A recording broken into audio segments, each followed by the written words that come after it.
Welcome to The Explainer. Today, we are digging into India's latest economic survey. It's a really fascinating document that tells the story of an economy at a major crossroads, trying to navigate a pretty uncertain world. So, right at the start, the survey sets up what it calls the 2025 paradox. It's this story of incredible success on the home front that's bumping up against a really stubborn and kind of confusing global puzzle. And this really gets to the heart of the matter, the big question we're going to unpack today. You look at all the domestic signs, and they're great. Growth is strong, major reforms are happening.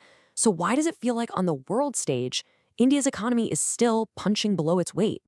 And here's where you can really see that contradiction in black and white. On the one hand, the good news is, well, really good. We're talking a real growth rate over 7%.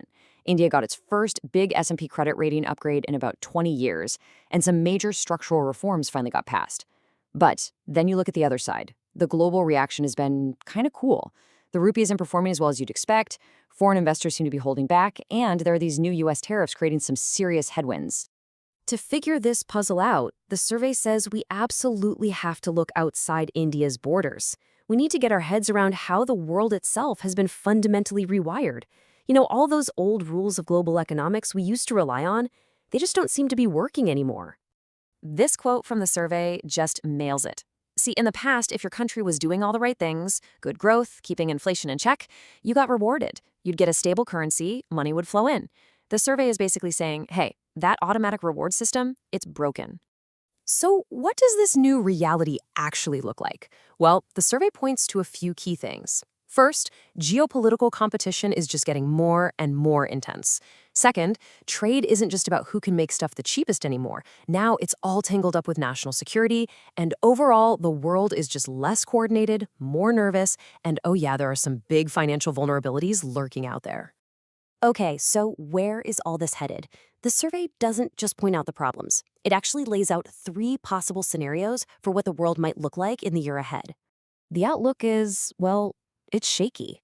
There's about a 40 to 45% chance of what they call managed disorder.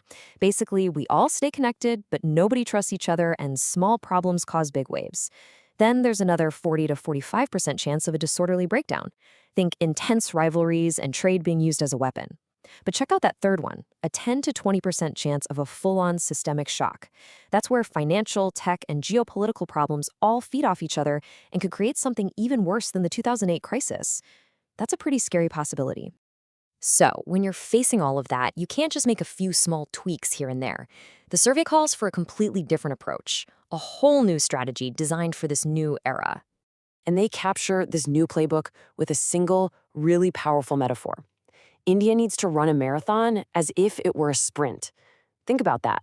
It means you need the long-term vision and endurance of a marathon runner, but you have to execute with the all-out intensity and speed of a sprinter to deal with the chaos that's right in front of you. And the potential payoff for pulling off this marathon sprint, it's huge. The survey's authors are so confident in the domestic reforms that they've officially upgraded India's potential growth rate from 6.5% to a solid 7.0%. And that's not just a prediction, it's a statement that the economy's fundamental capacity has actually increased. So how do you actually do that? How do you run a marathon sprint? Well, at the heart of the strategy is this pretty radical idea called the entrepreneurial state. It means completely rethinking what the government's role in the economy should even be. Now, this isn't about the government running more companies or anything like that. It's about a totally new mindset. An entrepreneurial state doesn't sit around waiting for things to be perfect. It acts. It proactively takes on and structures risk to spur innovation. It learns from experiments, and it shifts its focus from just making sure rules are followed to actually building real-world capabilities.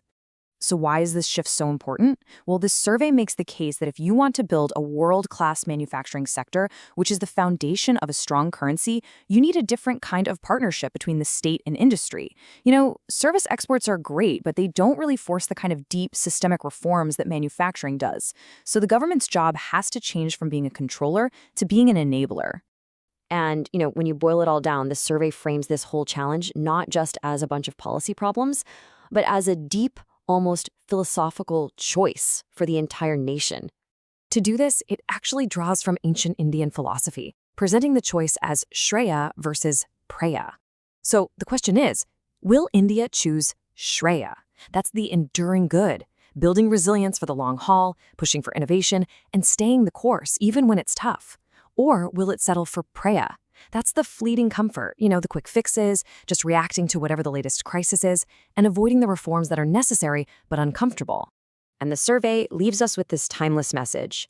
It says that for a nation, just like for a person, choosing that difficult path, choosing Shreya, is the only way to lock in massive gains in the future. In this chaotic new world, the choice India makes right now is going to define everything that comes next.